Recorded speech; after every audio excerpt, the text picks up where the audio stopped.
Good morning and welcome to the Patent Literacy Symposium and this session, Making Connections Between Digital Literacy Programs and Classroom Literacy Instruction.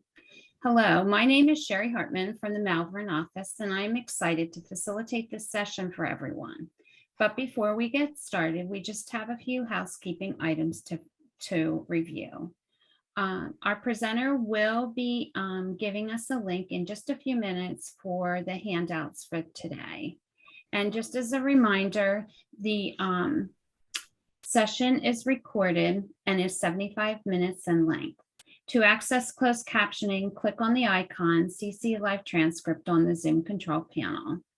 If you're experiencing technical difficulties, please go to the technical support guide area above the schedule on the symposium page. Because this is a webinar,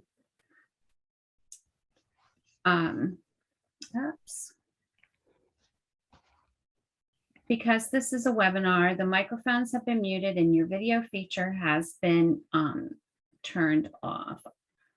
We would love to hear you tweet or share out on social media all that you are learning from the Literacy Symposium. The hashtag for the symposium is hashtag PatentLit2022. And now I would like to introduce to you Jamika Coleman. Hello.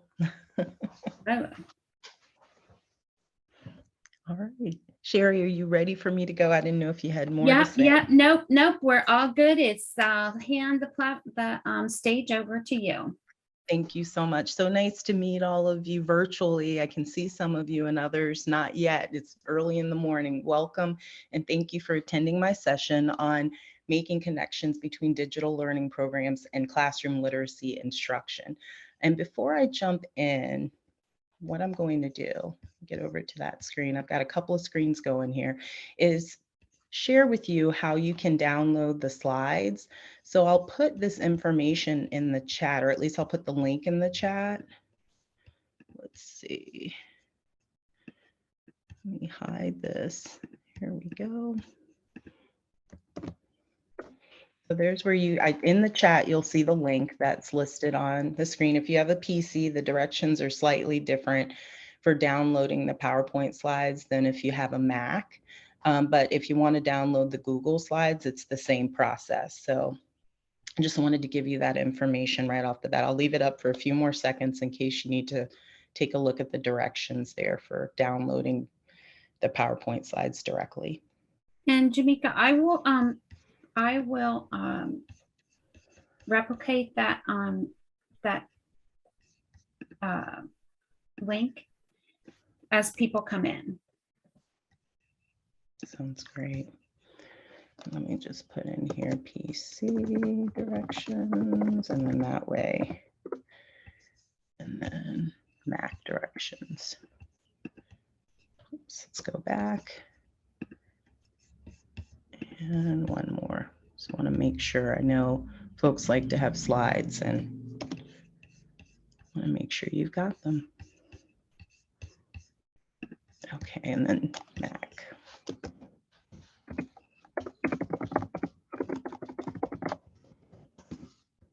Okay. All right. So hopefully this presentation will feel as interactive as possible for you. And I want to start us off right away in that mode. So if you can go to www.menti.com and then enter this code that you see here, I'll get us started. I'll put the code in the chat in case I switch too fast for you.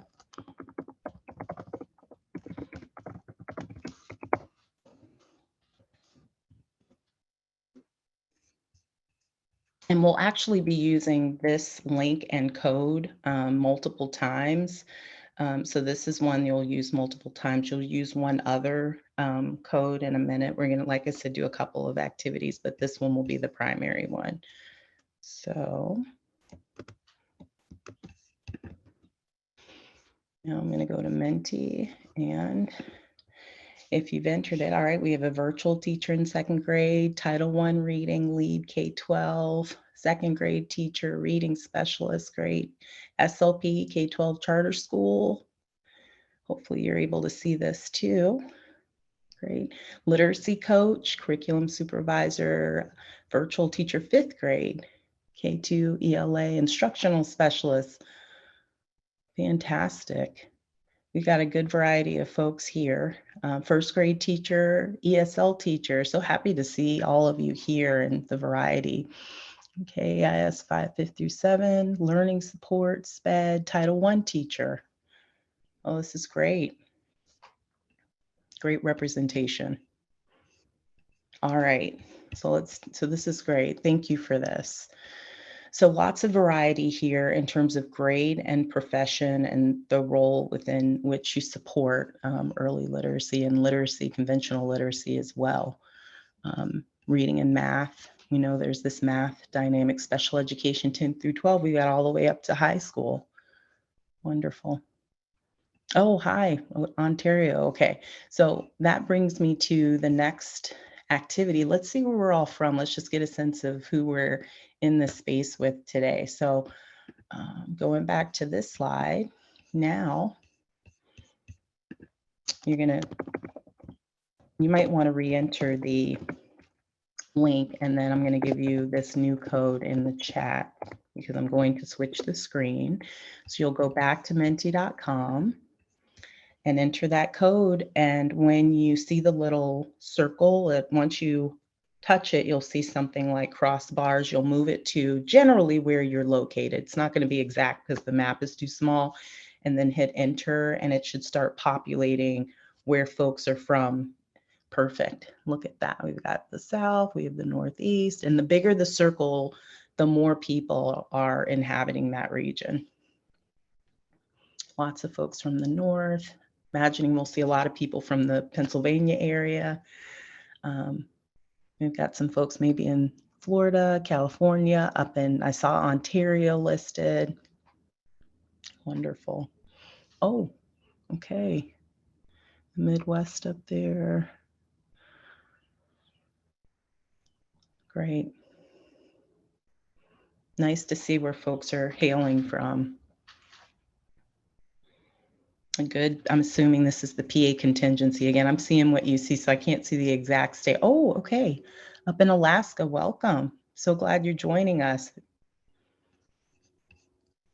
I know there's the time difference up there, so good deal. Great to have people from all over and also folks supporting children in different ways across grade levels. So fantastic and welcome. All right.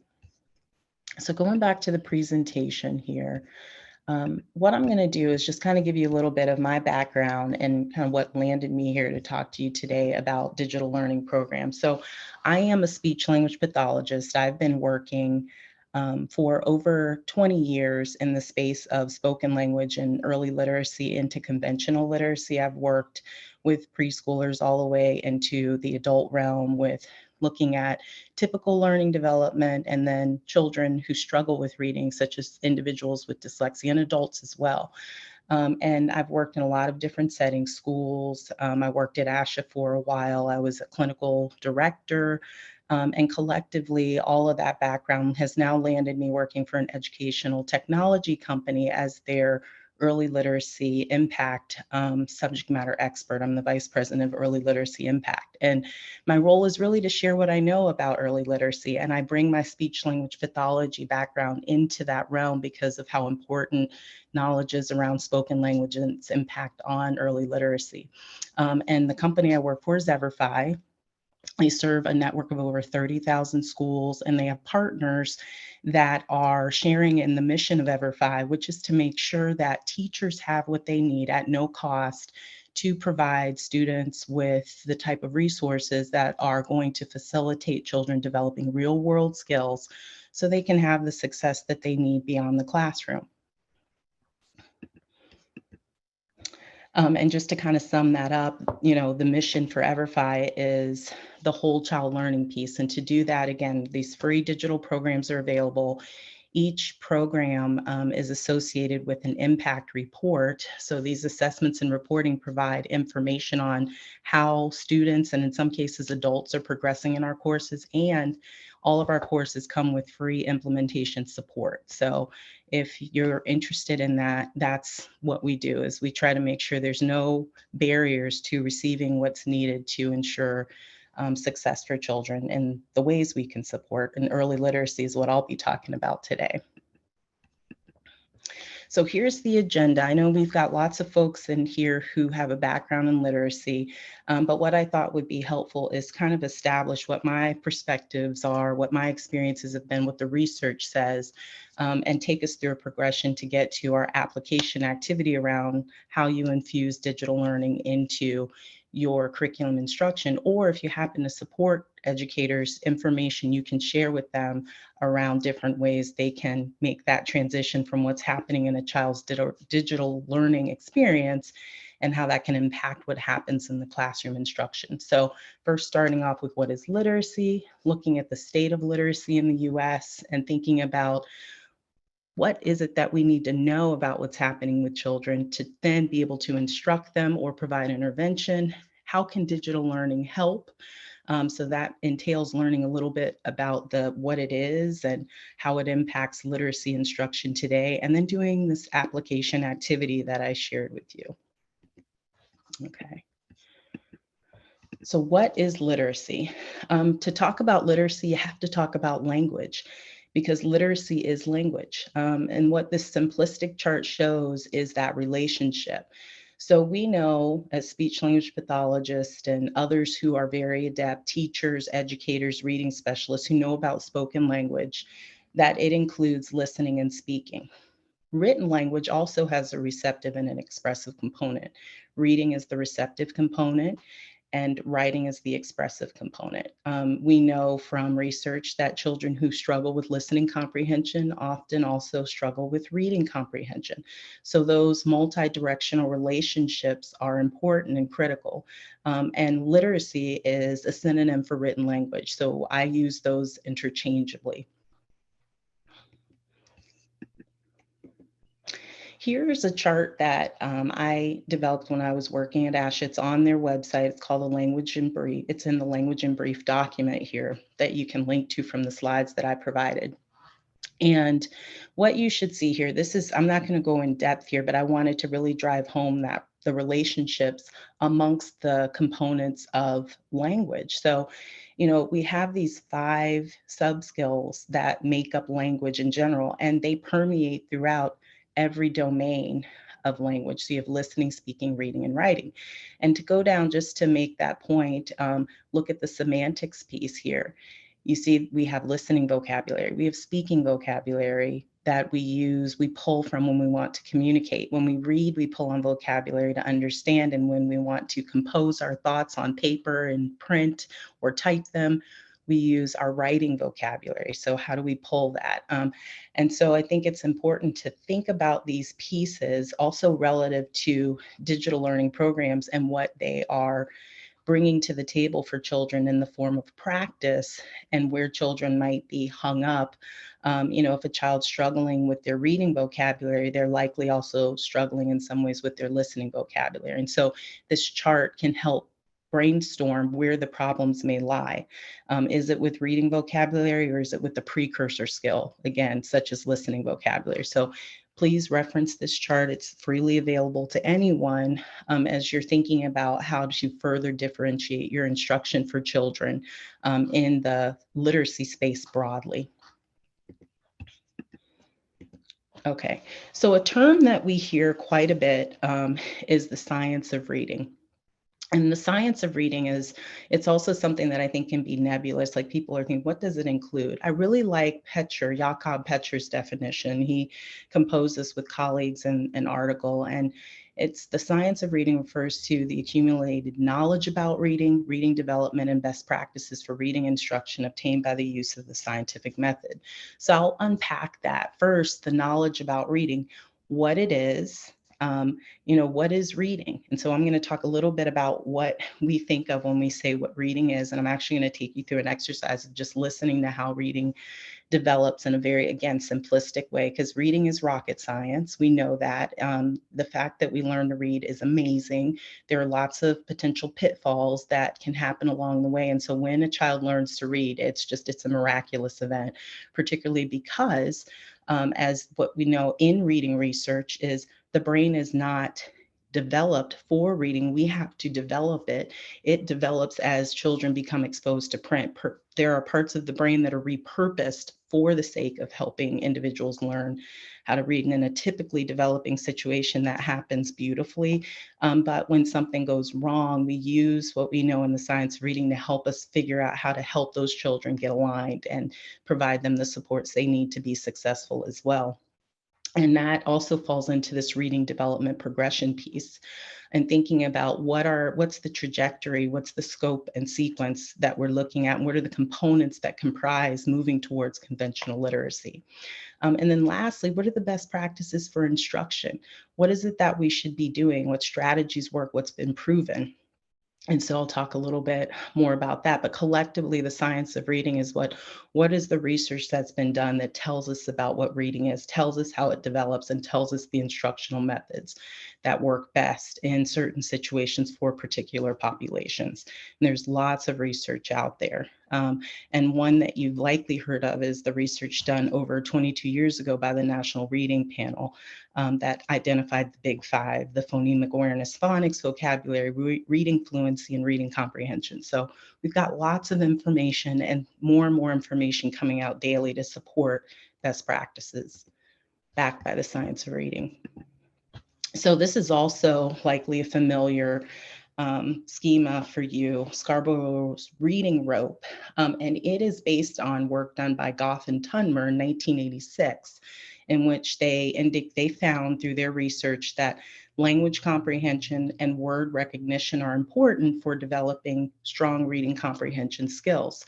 So a child, when they are in utero, they're already hearing language and starting to develop an understanding of spoken language, starting to process those sounds. In fact, they can recognize their mother's voice, and that's some indication that something is happening in their brain around that. So it starts very early, and that spoken language piece, as I showed you in the chart amongst the interconnections between listening, speaking, reading, and writing, that's a foundation for later reading ability. So building skills in language comprehension using the background knowledge, what are children exposed to, their vocabulary, the language structures, how adept are they at using the language structures within their language?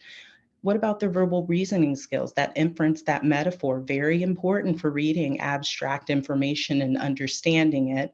And then literacy knowledge, those concepts of print, understanding different genre.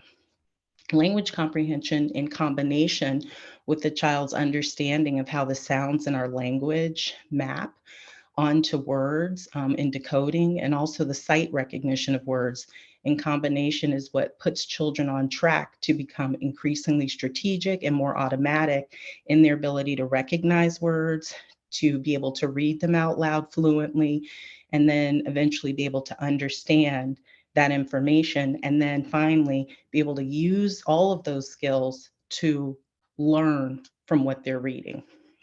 Now, I just want to clarify here, when I talk about sight words, I'm talking about irregular and regular words. I think, historically, people have talked about sight word recognition for irregular word types, where you might have a word like RIGHT and the GH is silent.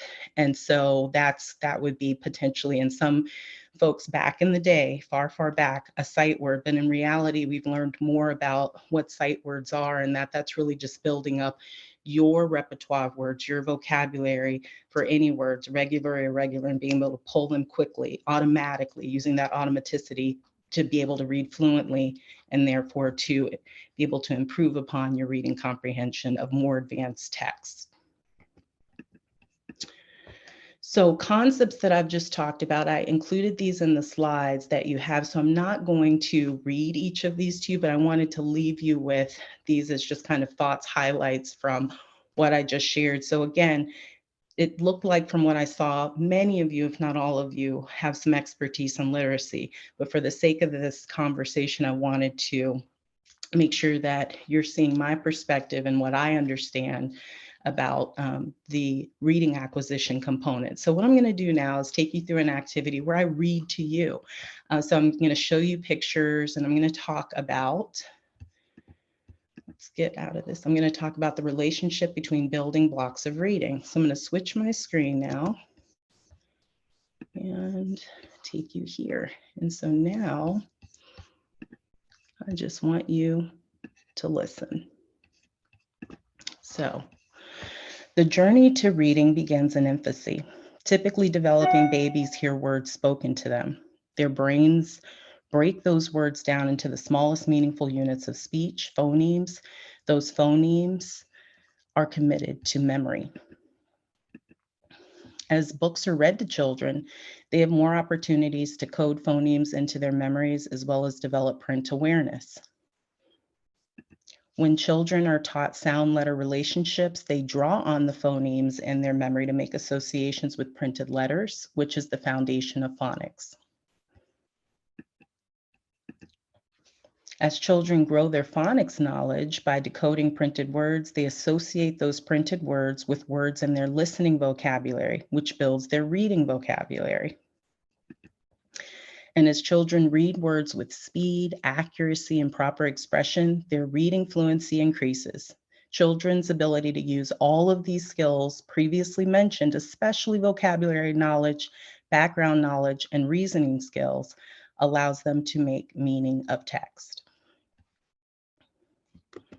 Okay, so the purpose of me sharing this information again is just to kind of provide a summary for you where I'm working and what my thoughts are around how the progression develops, all of it based on what the science tells us. And there's lots of science out there in the science of reading. And so in your handout that I provided a link to, you will see this information. But to me, it's a nice way to bring us all to the table around these points. But the other piece of this is when you're having conversations with colleagues, collaborative conversations around where children are in their development, you can kind of reference this and talk about where you think they might need some support. So it's, again, just a nice way to kind of hinge on thinking about how you can establish a platform, especially if literacy is not the expertise of a colleague who's working with a child. And when I say a colleague, it could be the PE coach who's noticing the child is having a hard time following directions, or if they have to read something in music, they're struggling. And so you're having this conversation with the music teacher, because we know that literacy skills permeate and impact a number of different areas for children. So moving along, let's talk about the state of literacy. Again, this is just to kind of give us this overview of why I'm even talking about digital learning. So state of literacy. So for the last 20 years, a lot has happened, but I think it's important to note that the term science of reading in some form was used first, they think, in 1830. So it's been around for a long time. I already mentioned in 2000 that the National Reading Panel was convened by Congress to study reading. What is it? What do we need to do to help children? Because even then, children were struggling according to national indicators like the National Assessment of Educational Progress, which we refer to as the National Report Card. And they identified those big five. I'll just repeat them again: phonemic awareness, phonics, vocabulary, reading fluency, and reading comprehension. There was this continued progression at a federal level to try to use that information to help children. And so written into No Child Left Behind in 2001 were requirements for helping children to better progress, what needed to happen at the level of schools, and that included establishing the Reading First program. Now, that's no longer around for various political reasons, but people became more aware and wanted to help. And so you had community organizers, you had state level individuals, you had teachers, parents, just all getting on the bandwagon if we need to do something, because we can all see that literacy is not where it should be in our country. And in 2010, the National Governors Association, so the association of all governors across the United States, and the Council of Chief State Officers, which is the Association for State Superintendents. They came together, they sat with groups of experts, and they said, what do we need to do to ensure that our children are ready for career? So what's this college, this educational piece, college to career progression that we need, and we need to start early. And so they collectively developed the Common Core State Standards, which had quite a few early literacy folks and conventional literacy folks involved in development. 2011, we see this transition into parents becoming big advocates for their children who struggled with literacy, specifically with dyslexia. And dyslexia is where children have a hard time mapping the sounds in their language onto the printed word. So they have a hard time decoding words. They have a hard time becoming fluent in identifying those words using those processes that we know are important for orthographic mapping, where you can quickly pull a word because you've seen it, you know the meaning. And these are children whose listening comprehension skills typically are fine. And so if they can read, reading comprehension would be okay. It's really that difficulty with being able to break those words down and identify them consistently and accurately and quickly. 2017, keep going. Literacy state laws for educator preparation and instruction start popping up. And then now into 2022, we're seeing more and more states who are pushing out legislation around the science of reading. And then there's also a push for the federal laws to kick back in to support reading acquisition, but more states are requiring science of reading be apparent in the curriculum choices, the preparation, the assessment pieces, because they want to be sure that all involved in educating children know how to do it in the best way. So what got us to this point? 2019 statistic is not what got us here, but this is actually a continuation, an indication of a continuation of a big issue. What you see here, it kind of flips it into the positive. Let's flip it into where the impact is. The impact of this is that almost 2/3 of children in 2019 were not reading proficiently. In that same year, research indicated that 3 to 5-year-olds who were supposed to be getting ready to go into kindergarten and start a transition towards that formal training that they get in first grade, 42% of them were not on track. And so you can kind of keep going down the line, and there's an indication that the basic pieces that children need to be ready are not being put in place for various reasons. And so these are indicators that, again, have been around for a while. These are the most recent data around that. And we know that in 2020, things took a downturn because of the pandemic. So more recent reports, not the NAEP, not the Child Trends report, but more recent reports are indicating what we all knew. There's great learning loss.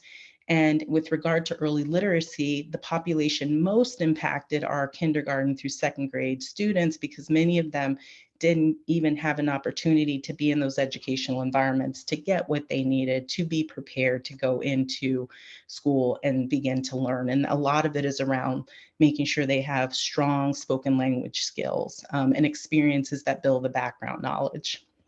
And then further, we've got a lot of staff shortages. So the educators who are in place are having to do incredible work to help children who are even further behind than they were in 2020. So having said all of that, I think, what's important to think about is there's a lot that needs to be done. And when you have that much on your plate and serving children, you need as much support as you can get. And so that's just kind of the background to why I'm even talking about digital learning programs, because it's a mechanism to support the great work that educators do in trying to support children's access to and use of literacy. And to learn more about what they can do, they have to do assessment.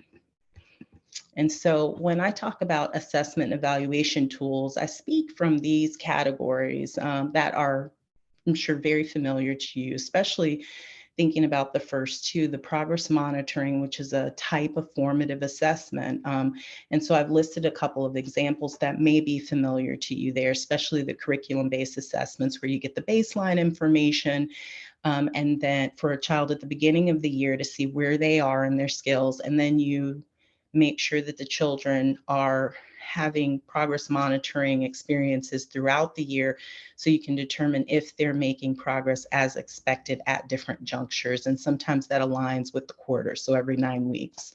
And then once you get to the end of the year, children take a summative assessment to see where they fall overall relative to achieving the standards, where are they falling relative to peers within and beyond their school in the same grade, just to understand how they are making their way. Now, in the progress monitoring phase, or just through observation or a parent report, folks may feel like, hey, this child is struggling a lot. I think we need to learn more and learn more quickly. Then some diagnostic testing will likely happen.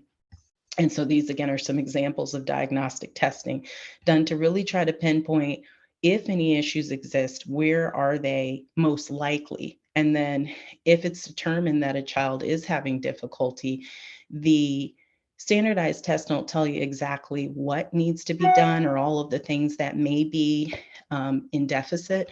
And so then some interactive testing through authentic assessments like dynamic assessment should be done following to hone in on where do I want to start. Speech language pathologists also and others use diagnostic therapy to figure it out. So it's teach and then evaluate and reteach and try to figure out where kids are. So all of these can be used for any subject. We're speaking today, or I'm speaking to you today about early literacy. And one of the tools here, the assessment of literacy and language, is something I co-authored, and I'm going to use that test to talk to you about when you see results from a test that looks at early literacy or any of these measures that look at early literacy, what should you potentially glean from it? So I'm going to use a test I'm most familiar with, the assessment of literacy and language, to do this exercise with you. And this is another interactive exercise, but you'll be able to put your answers in the chat this time around, so it'll be a little bit easier. So before I get into that, I just want to clarify, and I'll bring these up again later when I talk about instruction and intervention, what I consider to be key early literacy concepts. You see spoken language, phonological awareness, phonics, emergent writing, emergent spelling, concepts of print. And you see that I have phonological awareness subsumed under spoken language. That's purposeful, because phonological awareness in its purest form is when children do not see a printed version of the word that is being talked about. They just hear it. And that skill, within that group of skills, the most advanced skill is phonemic awareness, which research says is super critical to developing child's letter sound association abilities. So being able to map our speech sounds onto the graphemes, the letters and letter clusters, and then being able to put those together to get into that phonics realm. So that's a big juncture, is the skills within phonological awareness, with phonemic awareness being the most advanced and the one thought to be most critical. So assessment of literacy and language, give you a little bit of background about the tool. It is a diagnostic evaluation for children in pre-kindergarten through first grade, and it's individually administered to them to evaluate spoken language and emergent literacy skills. The test, it really facilitates the identification of children with spoken language disorders, as well as those at risk for reading difficulties. And it does so in a way that shows where the child's strengths are and where they have some need for support. So these are the general categories that the test evaluates: the spoken language. And here phonological awareness is broken out: alphabet knowledge, print awareness, and fluency. And so, one of the things that I think is important before we do this activity is just to talk a little bit about what some of the tests are, because we have some folks on who may not administer these tests. So I want to just give some insight. You're not going to be tested on these. This is just to give some clarification. So for spoken language, the basic concepts is around child's knowledge of concepts like size, number, location, shape, position, comparison, and that's here. And then word relationships is a child's ability to identify and express shared meanings or similarities between two words. Parallel sentence production, it evaluates a child's production or use of grammatical morphemes. So you can think of grammar and different sentence structures, so syntactical structure. So in this exercise, when the examiner is giving the test, they will show a picture, they will demonstrate which grammatical or syntactical structure they would like, and then they show another picture, and the child is supposed to provide the same information about the picture. So they have to use the same grammatical structure or sentence structure that the examiner did for the previous picture. Going down to phonological awareness, let's start with sound categorization. This is a child's ability to hear a word that's spoken and then recognize the first sound in the word or a cluster. So something like ST in stop or K in cat. Elision requires children to delete syllables or sounds in words. This is clearly at the syllabic awareness or phonemic awareness realm, and probably also includes some onset rhyme, which we'll talk a little bit more about later. Letter knowledge is children's ability to identify letters, name letters, produce the name of letters. And then phonics knowledge is where children have to sound out the letters they point to, sound out letters in a group, and sound out nonsense words. And then lastly, invented spelling encourages children to try to spell words. So these are the standardized components in the test. And these components here, print awareness and fluency, they are criterion referenced. And I'm going to focus now for our activity on items 1 through 3. And so those are the 3 we'll be talking about. All right, so let me explain this to you.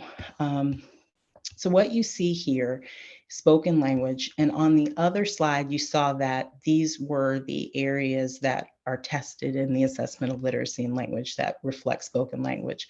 Same here, phonological awareness skills are here, rhyme knowledge, sound categorization, elision, and then alphabet knowledge is just below it. And what I want you to do is look at what's in the parentheses here. And let me tell you what that indicates for the sake of this activity. Spoken language here, the child's not doing so well with that relative to phonological awareness skills, relative to alphabet knowledge. And so if you see this type of profile when administered a test like the assessment of literacy and language, how might you characterize what you are seeing? And I want you to put that in the chat, what your ideas are.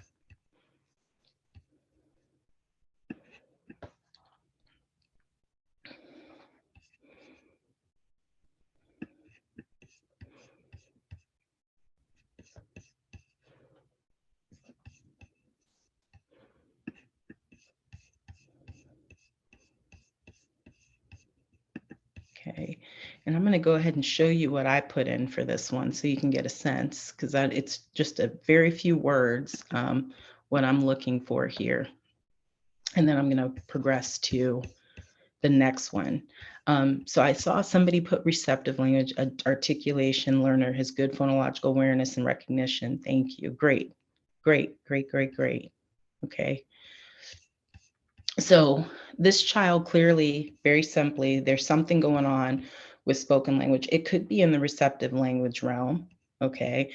And so what you would have to do, maybe more exposure to vocabulary, and you would have to look at where this child is having difficulty in the test and to see subskill wise, where are things falling short. But you know something is going on with spoken language, and it's either a disorder or a difficulty. And the reason I put difficulty is because in some cases, you'll see a child who's doing incredibly well in a few of the skills. So they may be 2 standard deviations beyond the mean.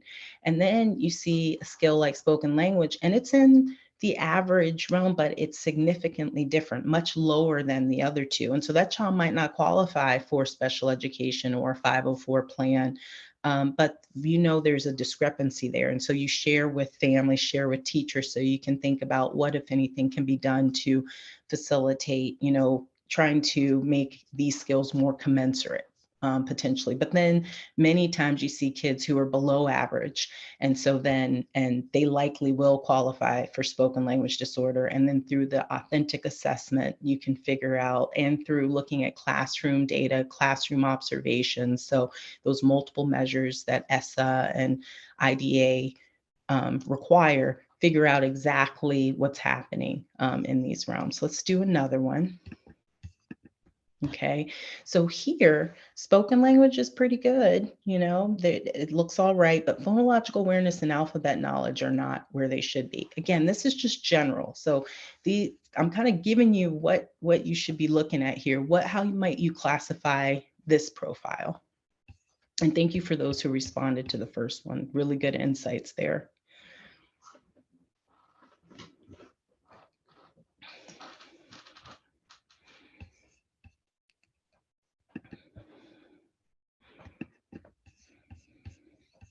Any thoughts on this one? All right, I'm going to go ahead and show you this one. Okay, I think I had one come in. Let's see. Rhyme. Okay. Yeah, absolutely. Rhyme could be an issue here. I mean, we would have to look further into how they performed on the test of rhyme, how they performed on sound categorization, how they performed on elision, and the skills of alphabet knowledge to try to pinpoint. Yeah, phonemic awareness, something's going on with the sound system. Absolutely. And so it could be a literacy disorder difficulty. And I put emergent there because I really want to emphasize that these are kids who are in most cases not conventional readers. And so you're still looking at their developing system to learn if they weren't exposed and they need to catch up, because literacy is something that they get to that conventional literacy realm between 3rd and 4th grade. So they're still really early. But there's research that shows you can detect children who are at risk for dyslexia much earlier than 3rd and through 4th grade. All right, so last one, we've got needs in all of them. Okay, so same thought here. This is really just a very global consideration of what might you say about this kiddo? And the answers you all have been providing, very helpful, very insightful. I mean, this is what we do. When we see a struggle, we try to pinpoint. You all have given some really good insights around how to pinpoint. Yep. Okay. I saw an answer come in. I'm going to go ahead and push us through. I'm watching the time here too. So spoken language disorder difficulty, emergent literacy disorder difficulty absolutely could be a factor, all of those. And so, yeah, the child would need explicit alphabet instruction because there's something going on everywhere. So this child could have both a spoken language disorder and a literacy disorder. So all 4 areas of literacy, there's something going on. So this child really needs to be supported across the board. But because spoken language is the foundation, you need to figure out what's happening there, bolster that so that it gives them a better pathway to acquiring those literacy skills. Okay. All right. So we do our assessment pieces to figure out how we can best support children. And I mentioned the Big Five, which comes from, again, the work of the National Reading Panel in 2000. They're listed here. They have numbers, but in reality, while phonemic awareness is what underpins phonics access, we know that children who are working on phonics are also furthering their ability to use their sound system to be able to understand more complex words as they get older. And so these are not really listed in a way to show that they're kind of all being developed at the same time eventually. As children when they get into those higher grades, they're still working on all of these skills, building their vocabulary, becoming more fluent, comprehending more advanced texts. So I put this chart in here just to kind of pull together some of the things I've talked with you about. Children start off working with skills that are falling into this early literacy realm, from spoken language all the way up through emergent writing. And I give some examples here. And these skills are the foundation for them developing conventional literacy skills, which they have at that point progressed from learning to read to reading to learn. And other considerations for children when they're trying to hone their spoken language skills or their literacy skills is that you also have to consider how they're doing cognitively with their memory, their attention, their executive functioning, and then what's their background knowledge like? What have they been exposed to? I worked with the child when we were reading, and she'd never seen sandpaper. So we made sandpaper so she could experience it and understand it. And so, there are kids who haven't seen a lot of things maybe that children have seen, and having that background actually helps them to build their skills in all of these areas. So really critical pieces to this puzzle of support. So breaking it down, I talk a lot about phonological awareness and phonics connection because that's where we see kids break down, a lot when they're trying to learn to read. And so I just wanted to just do this quick clarification exercise, mainly for folks maybe who are joining to and are trying to get some information about literacy. But those of you who are experts, this is run of the mill for you. So I put pictures in here to differentiate phonological awareness from phonics, and that phonological awareness in its purest form, again, is what you hear.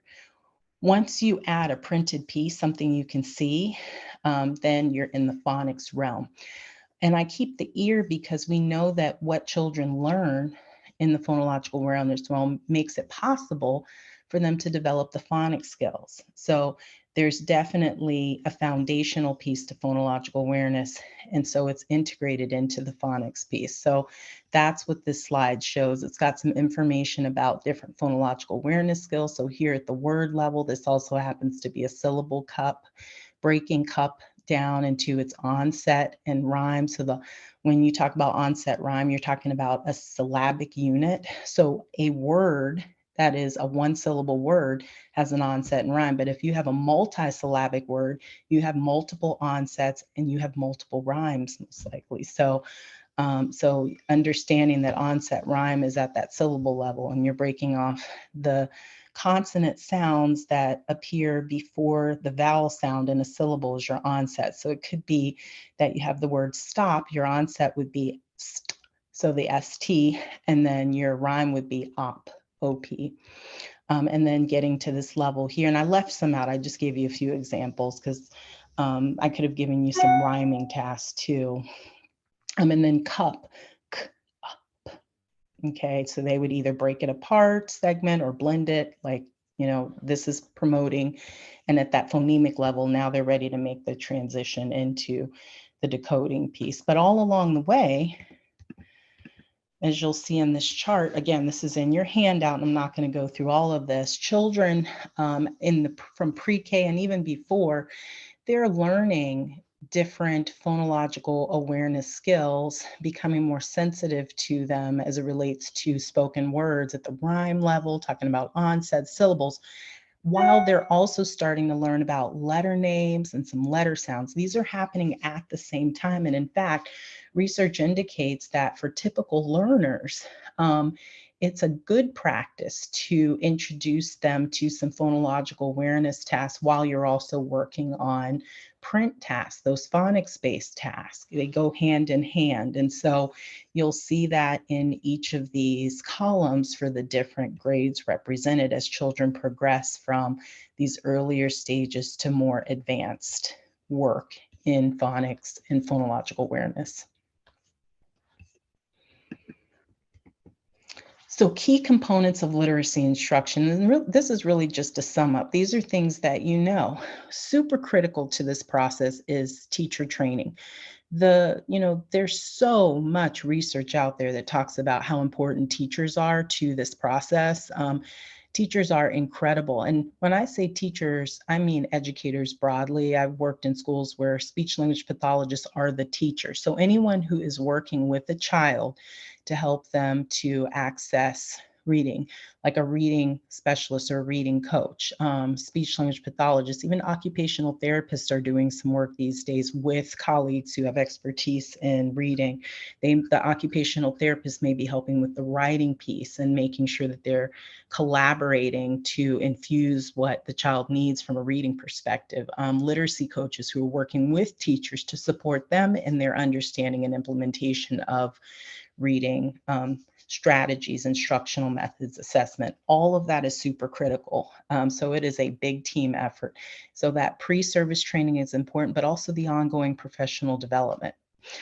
Screening and assessment, I spoke about that to determine where students' needs are, using whichever assessment method makes sense for the particular type of information you're looking for. The core curriculum, more and more companies that develop core curriculum are integrating science of reading thinking into how they build it out, and also have folks on staff who are trained to provide professional development around their curriculum, but also infusing instructional strategies that the teachers can use broadly, especially when it comes to differentiating and personalizing instruction.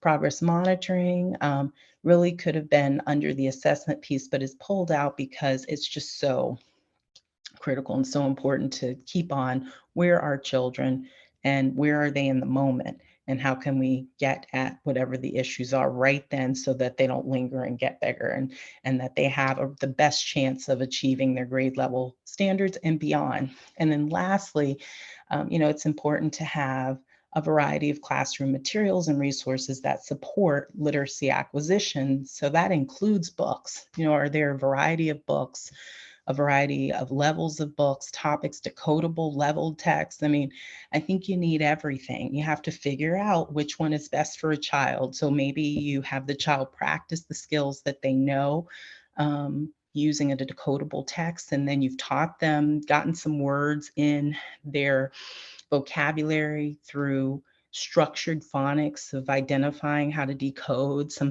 make words, sight words that are irregular and regular, and so maybe they're ready for the level text.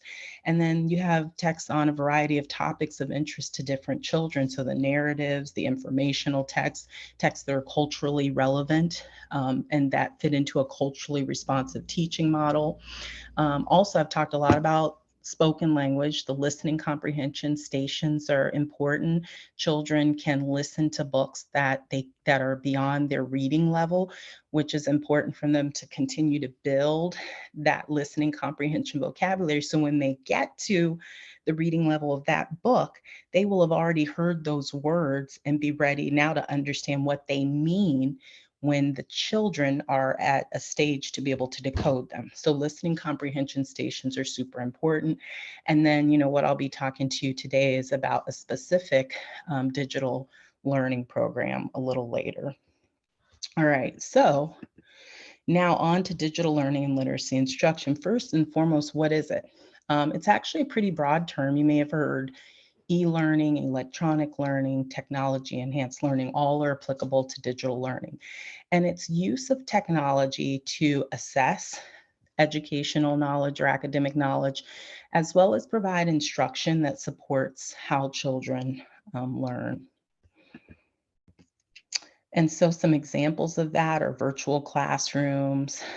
So we, as a world, experienced this first one when we had to shut down schools in 2020, and educators were charged with teaching children remotely. Serious games is a category of game in which it's like a video game, but the serious part of it is that it has this educational focus. And another name for that is game-based learning. We have these massive open online courses where folks can go and learn about a variety of different topics with other people and get a certificate. And then you have small private online courses, which are like the MOOCs, but they have a more focused group who are more collaborative, learning about a topic. And then mobile learning, where you're on your phone or your tablet and you're kind of learning as you go. So these are just a few examples. There are more, but we'll be talking about game-based learning more specifically as our example. So I'm going to switch to that. So game-based learning, again, it's related to using game principles like the elements, the concepts, the design, to really create this study environment that integrates these educational games in a way that supports what teachers do in their teaching, and then is a self-regulated piece. So children can sit down and get into the game and it's intuitive enough for them to make their way through while they're having fun. And at the same time, in this immersive experience, they're mastering knowledge and skills that the teacher has taught them or is about to teach them. And so, there's that piece around the leveling and making sure children are experiencing success because they're hitting on skills that they're ready for. And if not, they're getting what they need in the game-based learning environment to be able to support that. But this really should be hand in hand with the support that the teacher's providing and the comprehensive teaching that the teacher is giving the students regularly. So components for digital games. This is just one model. I'm going to show you another one. So just so we're thinking about what this is, because one of the charges here is to think about what you know about games and how do you use that to further your instruction with this as a resource. So the hope is that, children aren't just on the game playing, but that you're understanding what's happening to them in that experience and that it supports what you hope they will get from the game experience. So digital games, the aesthetics are important. Is it colorful? Is there great music? Is it inviting? Is it something that makes the children feel excited? The narrative, what's the story behind the game? What is it that they're trying to achieve? What's the mission? And then the game mechanics, I talked like the music, and then receiving rewards or incentives because of the great work that they're doing in their role. All of these things impact if a child stays engaged in the game and is motivated to continue to try and to come back to the game. Another factor is the child's personality, what they like, what they don't like. And so, as a company that develops games, we're constantly thinking about the user experience and what that user might be like. All of these factors impact the outcomes of the learner in that game experience. And again, in the early literacy space, we have to think about, are the games aligned with the principles that our children need to learn at that age and in the way that the research says they need to learn them. So based on the science of reading to impact learning outcomes we would hope to see and be lockstep with our educational knowledge and what we're doing that's impacting them positively. Again, just another model. And what I'm focusing on here is just what's in the middle. And again, you have this in your presentation that I've shared. But another piece is assessment mechanics. Is there a pre and a post test before games? The musical score. What's the aesthetic design? Is it interesting? What are the knowledge and skills? I just talked about that piece. And so another way just to give you some thoughts around what is it that you're seeing? What are the children seeing? And how does it relate to what you think about as an educator when you're working with an individual child? So these programs are trying to bring some of that into the experience so that they're working with what you're doing and not against. So why is this important for literacy? And this is just one piece of data here. EdWeek did a study, and they studied responses from teachers, principals, and district leaders around use of software programs and found that from March 2020 through January of 2022, use of software programs to address literacy gaps among elementary school age children showed one of the biggest growth rates. So people are using these programs, educators are using these programs.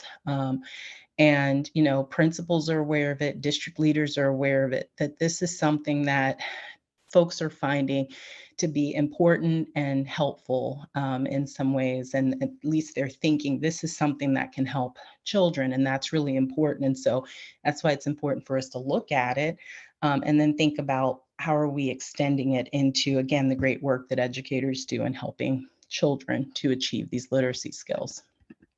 So now bridging digital and classroom learning. Okay, so we've talked about, what's happening in the world and then kind of bringing that into what can we do as educators? Well, we need to figure out where they are through assessment.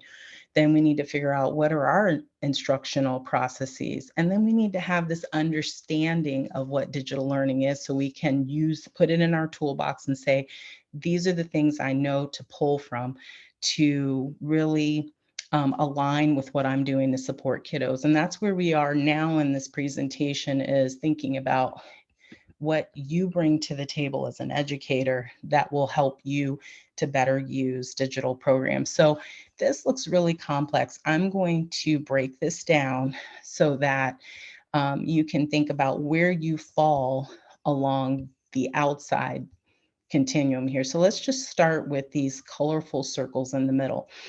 So what this is it's a context around educational technology and how teachers or educators, it really should be educators, can be prepared in this space. So content knowledge is what you know about a topic, regardless of if whether you know about the topic, you have some sense of what early literacy is, you know developmentally what it is, what the components are. As an example, pedagogical knowledge is what you know about teaching. Regardless of the content, you know best practices in teaching.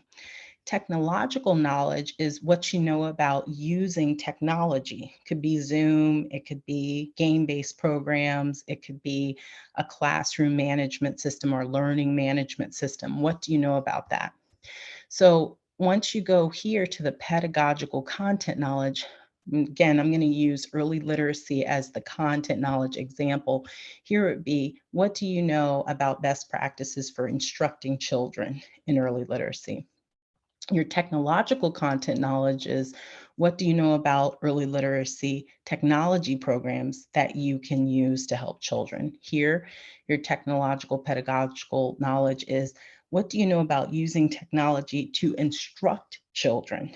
And then if you're at this level, it's, you know about technology, you know about how to use it to instruct, how to take that information from the technology and also what you know about the child in some cases and use it to maybe make a specialized situation in technology if that's available, and then relative to early literacy. So using all of those skills, and this is where you want to be with the technology in your classroom because it's an extension of you in some ways. It does not replace you, but it's an extension of you. Okay, so now let's talk more in like more, I think, basic terms, framework terms around what that chart could mean relative to translation into the classroom. So first and foremost, some considerations here. Play the games that students are playing so you can learn their experience in the game content.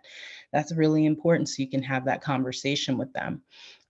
Discuss the game terminology to facilitate gameplay and learning. You want to make sure that children are understanding that relative to what you're teaching them in the classroom. Discuss concepts taught in both environments, the class and the game, so you're bridging the gaps for children. Learn the students' game preferences and what motivates them. You want to do this through observation. You want to talk to them. There are some teachers who are gamifying their classroom by giving children badges. The stickers is what, a lot of the younger children like. And so they're extending the fun experience in the classroom from the game into the classroom. And, for the game that I'll be sharing with you that my company has developed, WordForce, we actually have different things that our marketing team has put together, little posters that, again, bring that environment from the game into the classroom, and it provides that continuity and fun for kids. Use the leaderboard. This is also known as the digital gradebook data to identify the skills that are in need of support for children. And I'll show you an example of the digital gradebook for the game that I'll be talking about. And I don't know if I said the name yet. It's called WordForce. Reference resources provided with the game, like any small group lessons that one, connects what you're teaching to the game, but it also gives you ideas and informs lesson planning. And then lastly, build in digital learning to your literacy schedule. For example, the literacy block, so that it's something that's consistent. Data on our game, WordForce, shows that when children play games consistently and they play a variety of games, they make more progress than kids that don't use the game in that way. So really important feature here is to put it front and center as a center within your literacy block and encourage children to get on there and play. Okay, So now we get to what I really think is a super fun part of the presentation. I hope I'm not the only one, where we're going to apply some of what I just talked about, that framework, things you want to consider by using WordForce. And to do that, let me tell you a little bit about it because you need to have reference points. So WordForce is a free program. Like I said, all of EverFi's programs are free to our colleagues in schools to make sure you have what you need to support those children being able to use their schools in a real world environment. And this was brought to us, made possible by Truist. I mean, it's a great partnership, and so we're really grateful for that.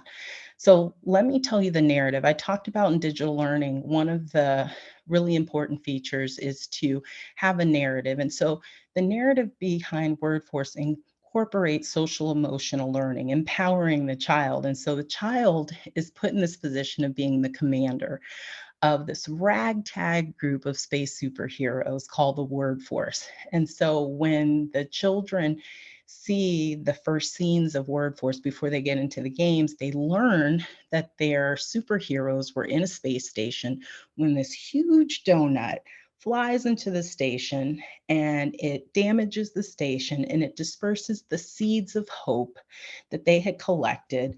And now this child is believed to be the best person to help them to go on a journey to rebuild the space station.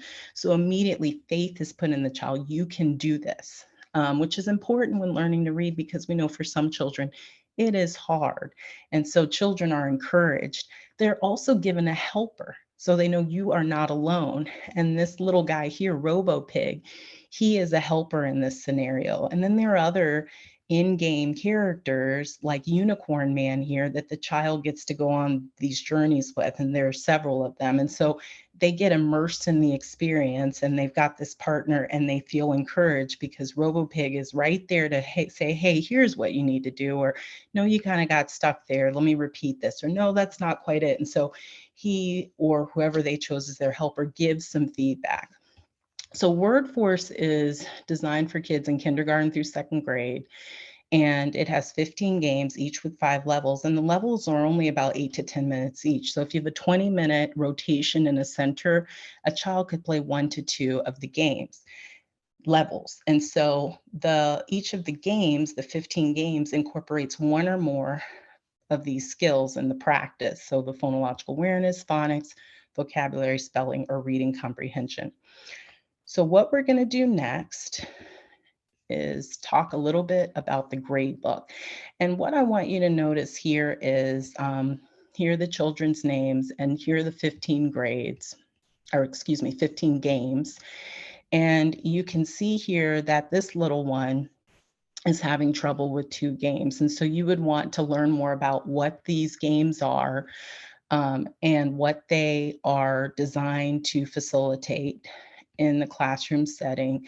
And then you would know, okay, I need to either work on these skills or I need to figure out if they needed more support in a precursor skill.